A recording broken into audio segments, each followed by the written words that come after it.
The McKay region of North Queensland has a big project going ahead.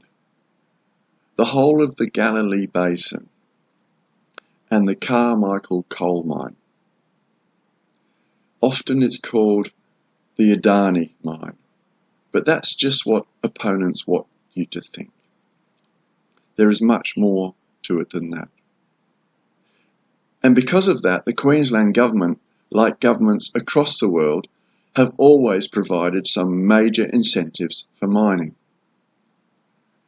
Between 2008 and 2014, their own Queensland budget papers show they spent $9.5 billion assisting the mining industry in Queensland.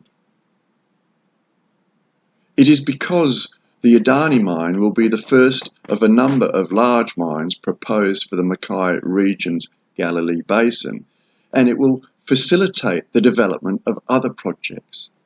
The railway line, for instance, an essential piece of infrastructure, will be in place. So the Adani mine will bring far more benefits on top of its own particular project. It is so important that during the 2015 Queensland election, the now Premier Palaszczuk said she was absolutely committed to the project going ahead, and she called for federal funding to assist.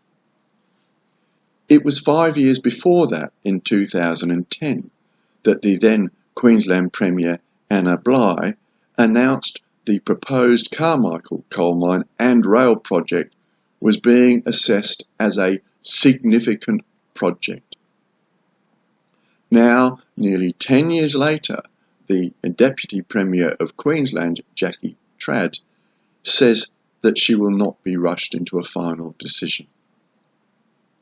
190 separate conditions were set by the Queensland state for both the construction and operation spheres of the mine. That was back in 2014, when Queensland government gave approval for the project to proceed. 36 more conditions were added in July 2014, when the Federal Minister for the Environment gave approval for the mine to proceed. Not including later projects, this mine alone will bring and create 10,000 jobs. It alone will bring in $3 billion, that is $2.97 billion, to the Queensland economy every year for the next 60 years. It will bring $930 million to the McKay regions, and more projects will follow once the Galilee Basin is opened up. Conditions have been set to ensure the management of the water, the protection of endangered species, the setting up of nature reserves and refuges, and to ensure that the environment is cared for. But this is never enough for some.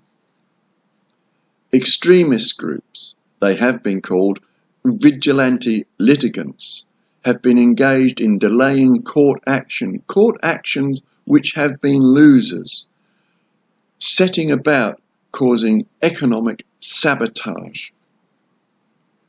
This has occurred so much with this project that the government is seeking to change the law to prevent these outsider third parties from bringing court cases where they have no direct personal impact by the proposals.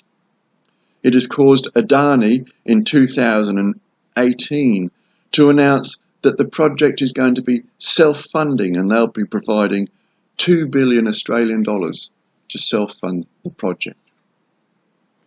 Finally, earlier this month, 7th of April 2019, the Federal Government of Australia provided its final permission for the groundwater management plan. Now, the Queensland State Deputy Premier, Labor's Jackie Trad, says she will not be rushed to give the final go-aheads by the Queensland state. Deputy Premier Jackie Trad, 10 years is not a rush job. 10 years is a deliberate delay job. 10 years is a Labour Party, greenie, left-wing influence and dominated delay job that has been going on for long enough. 10 years is enough. Enough is enough. There is going to be a public meeting outside of your office, Queensland Deputy Premier Jackie Tratt, this Saturday, 27th of April 2019 at 11:30 a.m. We will be delivering a request that the mine be approved by you. You need to make a decision before the federal election so that the Federal Labor Party is forced to announce its position before the election so that people know what they are voting for. Members of the public, mums and dads, 10 years is enough. I hope to see you there in Vulture Street, South Brisbane, this Saturday, 27th of April at 11:30 a.m. to show support for this major Queensland project which will bring jobs and add to the Queensland and Australia economy.